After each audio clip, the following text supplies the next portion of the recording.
Our top story takes us to The Hague, where Myanmar's leader Aung San Suu Kyi has told the World Court there was no genocidal intent in the crackdown on Rohingya Muslims. In her opening remarks, she called the case against Myanmar incomplete and incorrect. Aung San Suu Kyi repeatedly termed the bloody crackdown on Rohingya Muslims in 2017 an internal conflict. Gambia filed the petition against Myanmar on the OIC's behalf last month, accusing Myanmar of violating the 1948 Genocide Convention. Thousands of Rohingya were killed and over 700,000 were forced to flee to neighboring Bangladesh in the 2017 crackdown.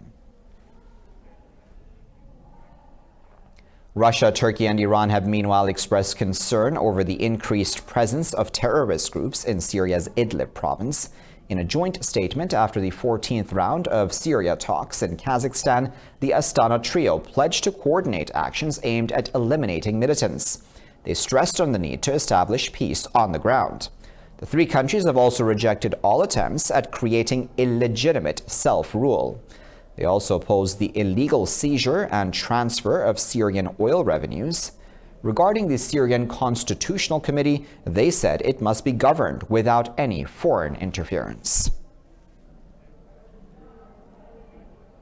Well, a suicide bomber has attacked a U.S. military convoy near Bagram Air Base in Afghanistan's Parwan province. The governor said the suicide bomber was accompanied by attackers who fired on the troops. The NATO-led mission in Afghanistan said the attack was quickly contained and repelled by security forces. The provincial governor said a medical facility being built for locals was badly damaged in the blast. The governor said one woman was killed and 65 others were wounded in the attack. No group has yet claimed responsibility for the attack. Now, the sixth meeting of the Russia-Pakistan Intergovernmental Commission was held today in Islamabad, where Islamabad and Moscow agreed to increase bilateral trade through greater cooperation and enhanced business activities. The strengthening of trade, economic, scientific, and technical cooperation were discussed in the meeting. Pakistan's Economic Affairs Division briefed the forum about recent economic developments and outlooks in the country. The division also highlighted improved indicators of Pakistan's economy, especially the current account balance. The Federal Minister for Economic Affairs, Hamad Azhar, apprised the Russian side of the successful implementation of the IMF program. The minister also spoke on untapped trade potential and investment between the two sides. Russia's Minister of Industry and Trade, Denis Manutov, said Pakistan is an important regional partner. He said Russia wants to increase cooperation with Pakistan in all sectors, including aviation, railways, agriculture, modern medicine, and biotechnology. Discussions were held on removing the temporary ban on Pakistan's agriculture exports, including rice and potatoes. In other news, Hong Kong's leader Carrie Lam has ruled out further concessions to the city's protesters ahead of her visit to China. She will fly to Beijing this weekend for her third annual duty visit. Lam has refused to accept any further demands by protesters. She also explained the reasons for her visit. Of course, the purpose of the duty visit is to give a full account of what has happened in Hong Kong over the past year, what the government have been doing, what more does the government want to do in the coming year, and what policy measures that the Hong Kong SAR need from the central government in taking forward some of our major initiatives. Well, Lam will be meeting the Chinese President Xi Jinping and Premier Li Keqiang on the 16th of December. Israeli lawmakers, meanwhile, have passed a bill to dissolve parliament yet again and hold the country's third general election within a year. Prime Minister Benjamin Netanyahu and rival Benny Gantz repeatedly failed to secure a majority in the Knesset. The Israeli parliament passed the preliminary reading of the bill, but it must face 3 more plenary readings and votes before becoming law before tonight's midnight deadline. Both parties have failed to persuade potential kingmaker Avigdor Lieberman to join their political blocs. Meanwhile, the embattled Prime Minister Netanyahu has been indicted on 3 corruption charges. Now, despite his indictment, polls suggest yet another stalemate after potential elections in March 2020. Speaking of elections, the UK is gearing up to vote in an all-important election tomorrow as the campaign is entering its final hours. Polls are predicting an easy victory for Conservatives, but Prime Minister Boris Johnson says the race could not have been tighter. Polling company YouGov's MRP poll suggests Tories will win 339 seats in the 650-member House. It predicts the Labour Party will trail significantly behind with 231 seats. Yet Prime Minister Johnson believes it is far closer than it appears. Not be more critical, it could not be tighter. I'm just saying to everybody the risk is very real that we could tomorrow be going into another hung parliament. That's more drift, more dither, more delay, more paralysis for this country. YouGov predicted the surprise 2017 election result. This time it has predicted the Conservative Party will win a parliamentary majority of 28 seats in these general elections. Tens of thousands of people have held protests in Prague, calling for the Czech Prime Minister Andrej Babiš to resign. Babiš is accused of fraud and embezzlement worth millions in EU funds. Police said over 50,000 protesters gathered in Wenceslas Square in the Czech capital, carrying placards and chanting slogans. The protest group Million Moments for Democracy claimed almost 80,000 people took part in the protest. Last week, the country's chief prosecutor reopened an investigation into the prime minister over alleged fraud. Protesters have urged Babiš to completely disassociate from his business interests or resign by the end of this year.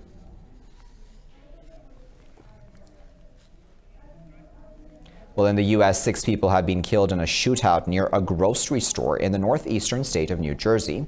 Police say one of their officers and 3 bystanders died in the gun battle in Jersey City. They said the 2 men armed with high-powered rifles were also killed in the hours-long standoff. The situation prompted massive law enforcement presence as local SWAT teams and federal agents rushed to the scene. Police Chief Michael Kelly said there was no immediate evidence the bloodshed was either a hate crime or an act of terrorism. We're not going to get into the details of 4 hours of police work, but I can tell you their movement was rapid and continuous for 4 hours within that area. Now, Kelly also said the vehicle used by the shooters contained an explosive device, which was later removed. Now, in news coming out of Somalia, 5 people have been killed in a terrorist attack on a hotel in the capital, Mogadishu, by Al-Qaeda-backed Al-Shabaab militants. Police said all 5 attackers were also killed after the 7-hour gun battle. They said 11 people were wounded, including 2 members of the country's security forces. Government officials said the attack began when heavily armed gunmen overpowered security guards and stormed the hotel.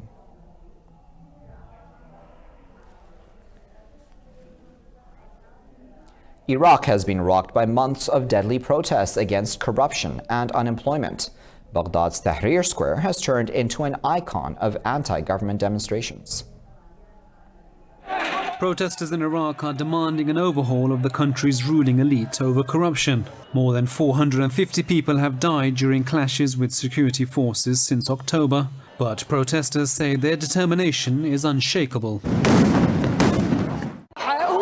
I am not supposed to be here, but we have to be on the front line to help them. We cannot abandon them. We cannot leave them if something happens to them. But we are also targeted. Many doctors have been arrested by the riot police, and we have had no news about many of them. People from all walks of life continue to demonstrate at Tahrir Square, which has become a symbol of defiance against the rulers. But what's something new is that the protesters are feeling like home here.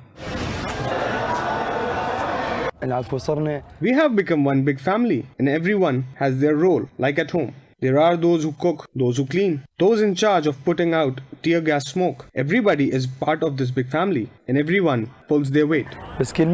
From tuk-tuk drivers and medics to cooks and citizen journalists, each volunteer has their role to play.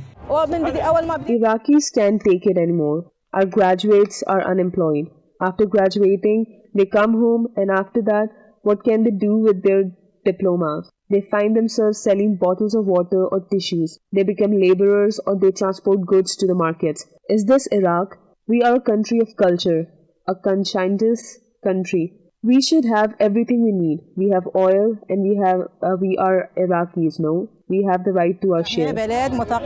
Last month, Prime Minister Adil Abdul Mahdi resigned, but his move failed to pacify the protesters, making their movement the largest unrest in the country since Saddam Hussein's government collapsed in 2003. EU envoy Ugo Astuto says the European Union remains concerned about the situation in Jammu and Kashmir. He added that the bloc's position has not changed in the months since the Indian government's decision on Article 370. Addressing a news conference, Ugo Astuto said the EU was following the current debate in the Indian Parliament over the Citizenship Amendment Bill. He said the European Union hopes India's constitutional traditions would be upheld. The EU envoy added that it's crucial that freedom of movement and means of communications are restored along with all essential services. Mr. Astuto's call for a restoration of normalcy came on the day Home Minister Amit Shah told Parliament that the situation in Jammu and Kashmir is completely normal.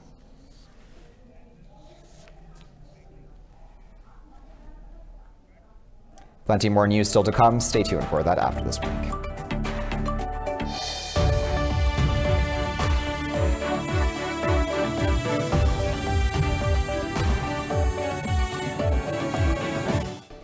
Let's begin this segment in New Zealand, where authorities say there could be more volcanic eruptions following the White Island eruption 2 days ago. Geological agency GeoNet says tremor activity on the island has increased, making it more likely to erupt in the next 24 hours. The tremors are delaying police attempts to retrieve bodies from the island. On Monday, a volcanic eruption on White Island killed 6 people and critically injured 30 others. Another 8 are missing on the island and are presumed dead.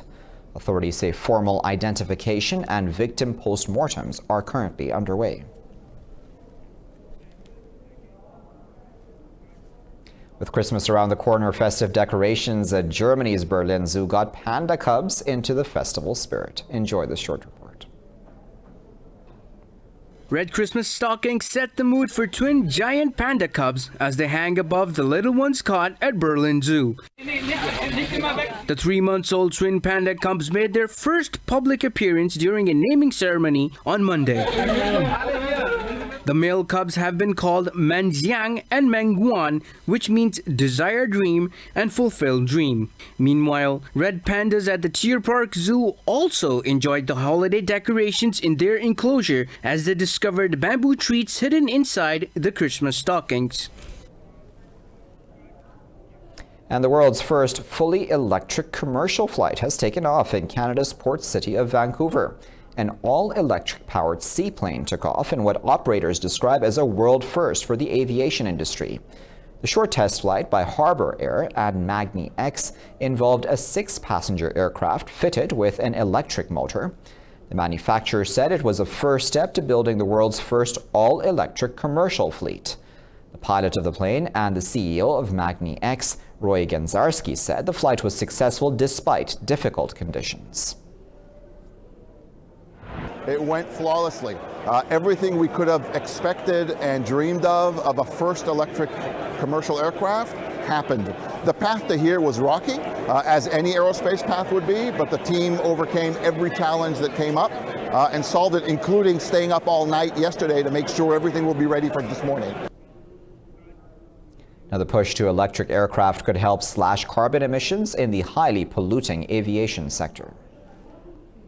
Well, as China's leadership pushes to develop that country's artificial intelligence technology, parents are taking their children to programming schools. Youngsters as young as 3 are taking coding classes. One 8-year-old is even giving his own coding tutorials. 8-year-old Vita Zhu is logged in for an online coding lesson, not as a student, but its teacher.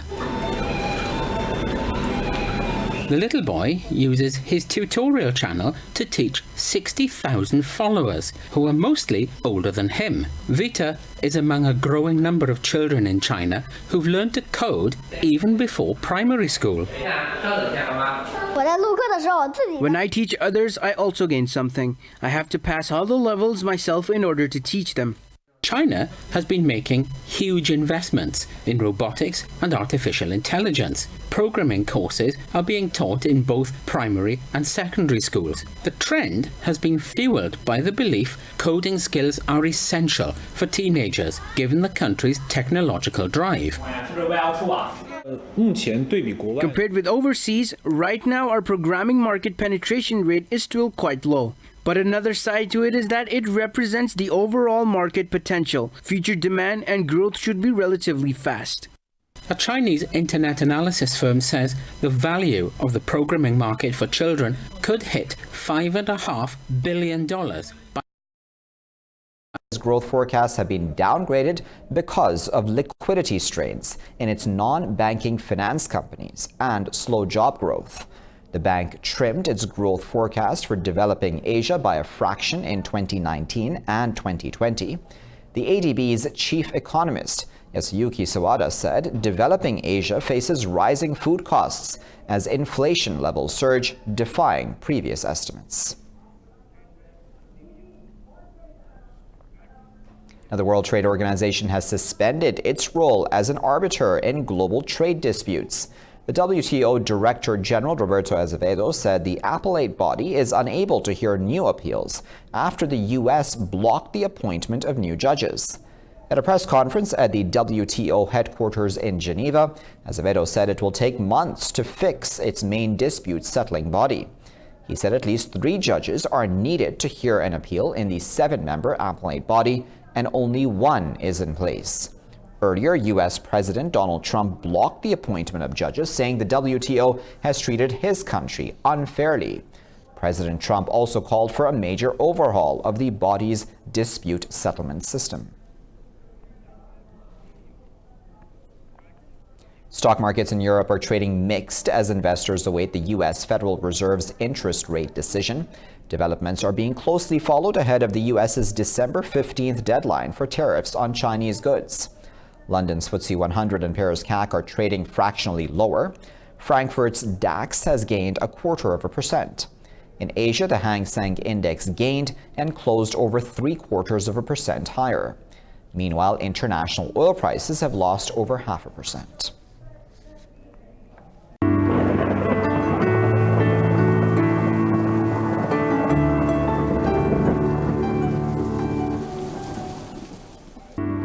Time now to find out what the weather is like around the world.